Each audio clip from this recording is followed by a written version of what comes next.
Hello everyone, welcome to this session. Chapter is waves. So final previous session we discussed about the musical instruments. We saw the various types of the musical instruments. So in this session, move on to the other part. We discuss about the stationary waves, the notes, and the antinodes as just some parts of these wave physics concepts.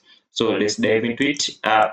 Starting with the first part, the stationary wave. What is the stationary wave? A stationary wave, this is kind of a wave whereby each point of it has a constant amplitude. So that kind of wave whereby the points of this kind of a wave, they just have a constant amplitude.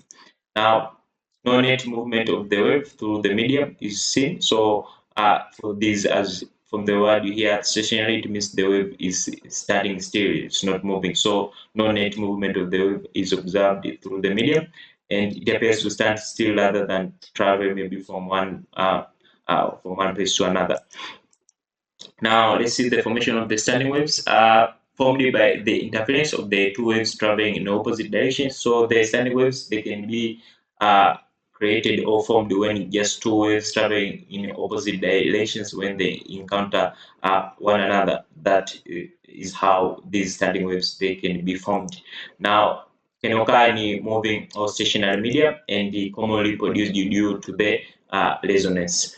And waves reflect back and forth inside the resonator. So that's how you can get the standing waves. Now let's see the energy and the wave behavior of the standing waves or the stationary waves. No net energy transfer is observed in these standing waves, and energy oscillates within the medium.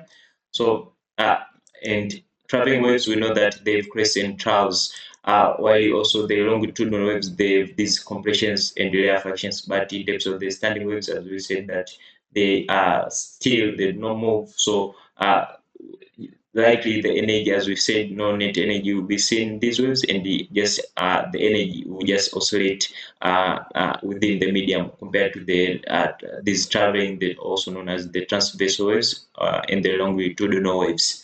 So that's clear. Moving on, I see the nodes and the antinodes. What are they? Now, standing waves, they have regions of the minimum and the maximum disturbances. So nodes are just those points of these standing waves whereby they have almost zero displacement, or they just those regions of minimum displacements in the standing waves.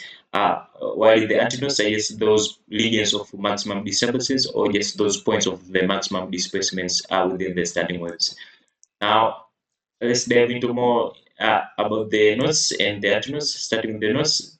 Nodes, as we said, they just those points where amplitude is minimum and displacement in these regions is nearly zero, or is just almost to zero. So that's about the nodes.